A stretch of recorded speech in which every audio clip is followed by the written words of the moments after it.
श्री स्वामी समर्थ. नमस्कार सर्वांना. स्वागत आहे तुमचे श्री स्वामी समर्थ कृपा या माझ्या यूट्यूब चॅनलवर. आजचा दिवस तुम्हाला खूप सुखाचा, आनंदाचा आणि मंगलमय जावो हीच मी स्वामींच्या चरणी प्रार्थना करते आणि आज या नवीन व्हिडिओला सुरुवात करते. 13 ऑगस्टपासून पवित्र अशा श्रावण महिन्याला सुरुवात झाली आहे. श्रावण महिना भगवान शिवशंकरांना समर्पित आहे. त्यामुळे भोलेनाथांना प्रसन्न करण्यासाठी श्रावण सोमवारचं व्रत करण्यासोबतच अनेक भक्तगण इतर अनेक प्रकारच्या सेवा करत असतात. यातीलच एक अत्यंत महत्त्वाची सेवा म्हणजे या श्रावण महिन्यात शिवलीलामृत या ग्रंथाचं पारायण करणं. 7 दिवसात हे पारायण केलं जातं. परंतु जर तुम्हाला हे 7 दिवसांचं पारायण करणं शक्य नसेल तर तुम्ही शिवलीलामृत या ग्रंथातील मेरुमणी समजल्या जाणाऱ्या 11व्या अध्यायाचं पठण करायचं आहे. शिवलीलामृत या ग्रंथातील 11वा अध्याय हा रुद्राध्याय म्हणून ओळखला जातो. तर श्रावण महिन्यात शिवलीलामृत या ग्रंथातील 11वा अध्याय का पठण करावा, या 11व्या अध्यायाचं वैशिष्ट्य काय आहे आणि या अध्यायाच्या पठणाने आपल्याला काय फायदे होतात, याबद्दलची सर्व माहिती मी तुम्हाला आज या व्हिडिओमध्ये सांगणार आहे. यासाठी तुम्ही व्हिडिओ शेवटपर्यंत ऐका. चॅनलवर नवीन असाल तर सबस्क्राईब करा आणि असेच माहितीपूर्ण व्हिडिओ पाहण्यासाठी बेल आयकॉनला देखील प्रेस करा. तर पहा, महादेवांची पूजा अर्चना करण्याचा काळ म्हणजे श्रावण महिना. या अनुषंगाने निरनिराळी व्रत, वैकल्य, साधना केल्या जातात. यामध्ये शिवलीलामृत या पवित्र ग्रंथातील 11व्या अध्यायाचं महत्त्व खूप श्रेष्ठ आहे.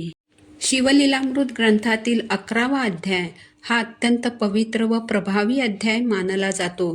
रुद्राक्ष धारण करण्याचे व भस्म लावण्याचे महत्त्व या अध्यायात सविस्तर सांगितले आहे. म्हणूनच या एका अध्यायाचे जर आपण या श्रावण महिन्यात पठण केले तर आपल्याला संपूर्ण शिवलीलामृत या ग्रंथाचे पारायण केल्याचे किंवा लघुरुद्र केल्याचे पुण्य प्राप्त होते.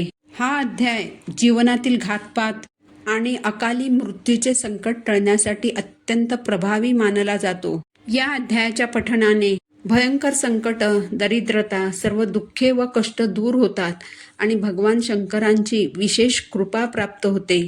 चांगली संतती होण्यासाठी, संततीला चांगले आशीर्वाद मिळण्यासाठी. याचबरोबर जर तुमच्या घरात एखाद्या व्यक्तीचे लग्न जमत नसेल तर लग्नाचे योग लवकर जुळून येण्यासाठी सुद्धा 11व्या अध्यायाचं पठण केलं जातं. या 11व्या अध्यायामध्ये रुद्राक्षाचं वर्णन केलेलं आहे. भगवान शिवशंकरांना अत्यंत प्रिय असणाऱ्या अशा 2 गोष्टी आहेत. यातील एक वस्तू म्हणजे बिल्वपत्र म्हणजेच बेलाचं पान आणि दुसरं म्हणजे रुद्राक्ष.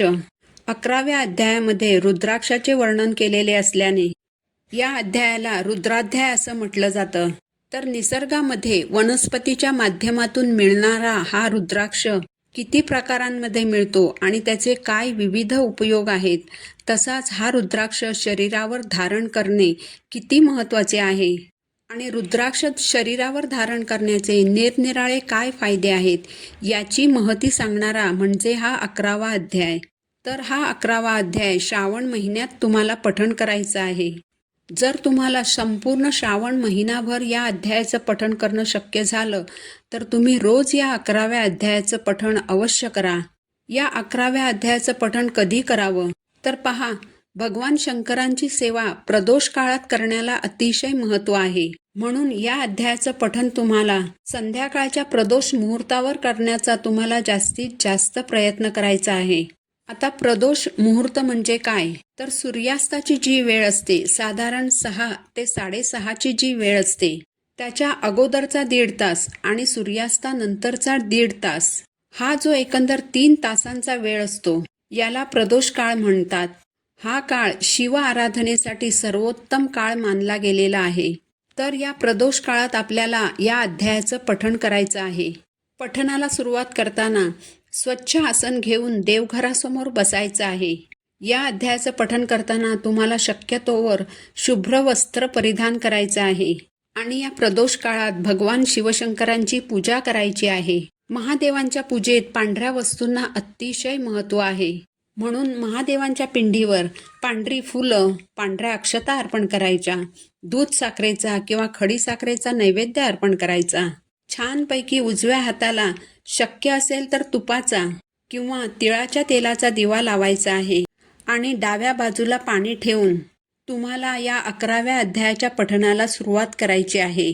श्रावण महिन्यात हा अध्याय तुम्हाला दररोज 3 वेळा पठण करायचा आहे. परंतु जर संपूर्ण श्रावण महिनाभर या अध्यायाचं दररोज तुम्हाला पठण करणं शक्य नसेल तर किमान श्रावण सोमवारी तरी हा 11वा अध्याय तुम्ही 3 वेळा आवर्जून पठण करा. या अध्यायाचं पठण केल्यामुळे आपल्या संततीचं रक्षण होतं, आपल्या आयुष्याचं कल्याण होतं आणि आपल्या संपूर्ण आयुष्याला भगवान शिवशंकरांचे शुभ आशीर्वाद प्राप्त होतात. म्हणजेच या अध्यायाच्या पठणाने भगवान शिवशंकर प्रसन्न होतात. जर आपण संकल्प करून या 11व्या अध्यायाचं रोज न चुकता पठण केलं तर निपुत्रिकाला संतान प्राप्ती होते, दीर्घायुष्य लाभते, महापापे नष्ट होतात, 1,000 कपिला गाय दान केल्याचे पुण्य मिळते. म्हणून भोलेनाथांना प्रसन्न करून घेण्यासाठी 11व्या अध्यायाचं पठण किंवा पारायण करण्याची परंपरा आहे. आपल्या इच्छा मनोकामना पूर्ण करण्यासाठी भगवान भोलेनाथ ही अतिशय दयाळू देवता मानली गेलेली आहे. भक्तांच्या भक्तीने लवकर प्रसन्न होणारी देवता म्हणजे भगवान भोलेनाथ. म्हणून तुम्ही तुमच्या इच्छा मनोकामना पूर्ण करण्यासाठी या श्रावण महिन्यामध्ये या 11व्या अध्यायाचं नक्की पठण करा आणि भगवान शिवशंभूंचे आशीर्वाद मिळवा. ही माहिती जर तुम्हाला आवडली असेल तर व्हिडिओला लाईक करा, चॅनलला सबस्क्राईब करा. पुन्हा भेटू अशाच एका नवीन माहितीपूर्ण व्हिडिओसोबत. तोपर्यंत सर्वांना श्री स्वामी समर्थ.